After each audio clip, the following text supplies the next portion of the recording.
What's going on, guys? Welcome to the video. More details of Labour's manifesto and the damage it will do to the economy was released last night. The Centre for Economics and Business Research calculated overall economic output will drop by 3% at a cost of 67 billion.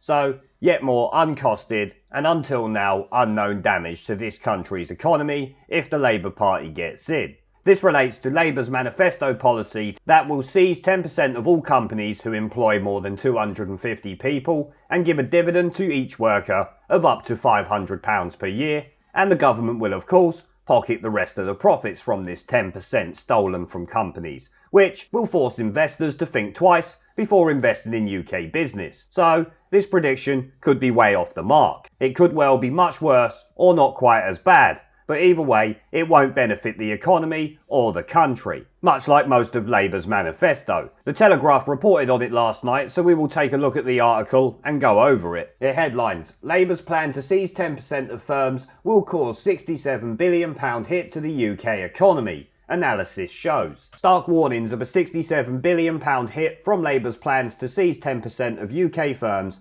have raised the stakes for Thursday's general election after alarming figures revealed the economy grinding to a halt. Analysis of Labour's Inclusive Ownership Fund for the Telegraph by the Centre for Economics and Business Research shows overall economic output 3.1% smaller in 20 years' time as a result of the policy, which was branded even more dangerous than left-wing firebrand Tony Benn's 1970s plan to nationalise the UK's 100 biggest companies. Yeah, because Labour's plan makes 100 companies look like small change.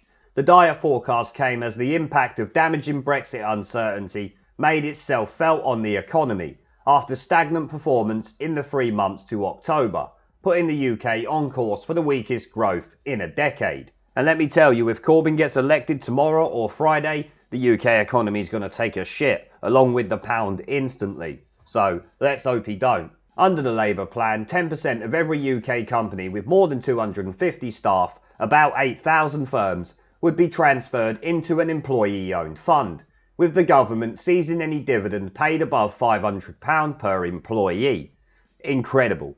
So the government will just take that money they have absolutely no right to and keep it for themselves or spend it on whatever they choose to. Knowing Labour, giving it to people and bringing more people over here. They need voters, don't they? They want to ensure they stay in for decades. CEBR's modelling said the policy delivers a 3.1% blow to the economy after 20 years, or about 67 billion at 2018-19. The lost GDP includes investment spending by spooked businesses down almost 28%, as well as 25 billion lost in corporation tax. Which I'm no economist, but I would expect 28% down on investment and a 25 billion pound loss in corporation tax would be devastating for the economy. Any idiot could see that. Chief Executive Doug McWilliams compared the plans to Mr Benn's pretty fighting plans 40 years ago, which slammed foreign investment. This is more damaging because it's going through a much bigger range of companies, he said. If investors know that 10% of any investment is going to be immediately taken by the state and handed over to somebody else, they're going to be pretty unwilling. The hurdle that any investment project will need to pass goes up by 10 percentage points effectively. This will leave relatively few investments looking profitable. Of course, Labour don't care about profits, they just want to get elected on the basis of free, have this, have that. We'll give you part of the company so that then you own it and you can make decisions, when in actual fact, no, the government owns it, they just give you £500 from it. It's a way for the government to part nationalise companies, eventually leading to them probably taking it over. That's all I can see coming from this at the end of the day. Dan Needle, a partner at law firm Clifford Chance, said the policy of seizing dividends above £500 per employee would be the equivalent of a corporation tax rate of 33.4%. We would be the highest taxed companies in the world. Because that's right, Labour are the party of lots of free benefits, but they're also the party of high tax rates to pay for those benefits. Everyone always seems to forget that. Well, Labour voters anyway. The ONS data covering the period leading up to Boris Johnson's original do-or-die Brexit deadline on October the 31st showed construction and manufacturing firms in reverse. Only the UK's dominant services companies, accounting for 80% of output, saved the overall economy from outright decline, which is something I've said before. The financial sector is very important to this country's economy. And to be honest, without EU regulations, we might be able to make even more money from it, so it could be another good thing. Callum Pickering, chief UK economist at Berenberg, said a weak global economy, uncertainty about the UK's trading relationship with the EU, and fears over Jeremy Corbyn had damaged growth.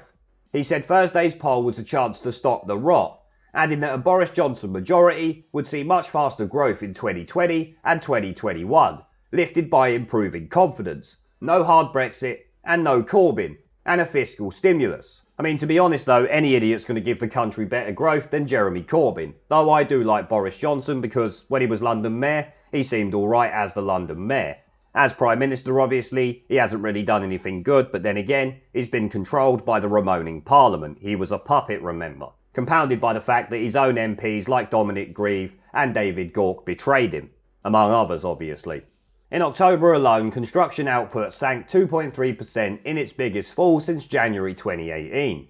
Manufacturers, which account for about 10% of the economy overall, crawled back to growth after 2 successive months of decline. Services companies bounced back slightly from a flat September to register a 0.2% advance, but the ONS warned that the economy's main growth engine is losing momentum. The sector has not produced monthly growth of 0.3% or more since May last year, and output has been flat in 5 of the past 12 months. Like I said though, after we leave the EU, that could all change. Paul Dales, chief UK economist at Capital Economics, said stagnant or outright contraction for the economy was perfectly possible in the final quarter, raising the possibility of further interest rate cuts from the Bank of England. Assuming the Conservatives secure a majority and pass a Brexit deal before January, the fourth quarter may prove to be the low point, he said. Yeah, because if the Conservatives get a majority and pass the Brexit deal, I'm sure business will be happy that a lot of the hubbub is over. Many of us might not necessarily be, depending of course how the Brexit deal turns out. Chief economist at KPMG added that business needed more certainty and stability to invest.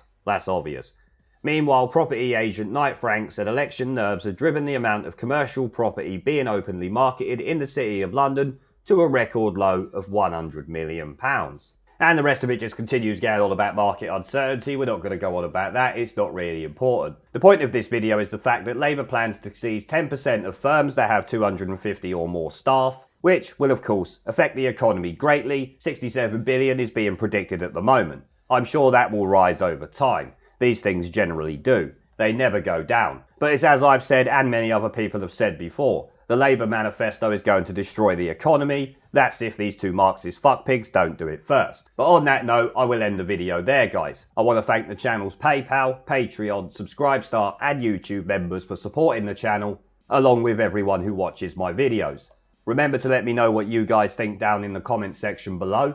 Leave a like, subscribe with the notification bell and share this video as it helps the channel a lot. And I will see you all in the next one.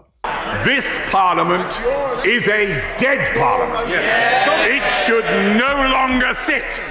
It has no moral right to sit on these green benches. They don't like the truth.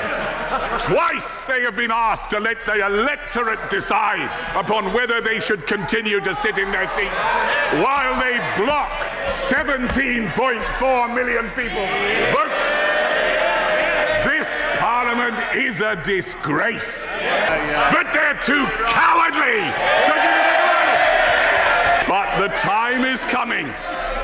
The time is coming, Mr. Speaker, when even these turkeys won't be able to prevent Christmas. There is a pattern consistent throughout history of oppressed people turning on the oppressors. Slaves against their owners, the peasantry against the feudal barons, colonies, Mr. Verhofstadt, against their empires. And that is why Britain is leaving. And it doesn't matter which language you use, we are going and we are glad to be going. We're off.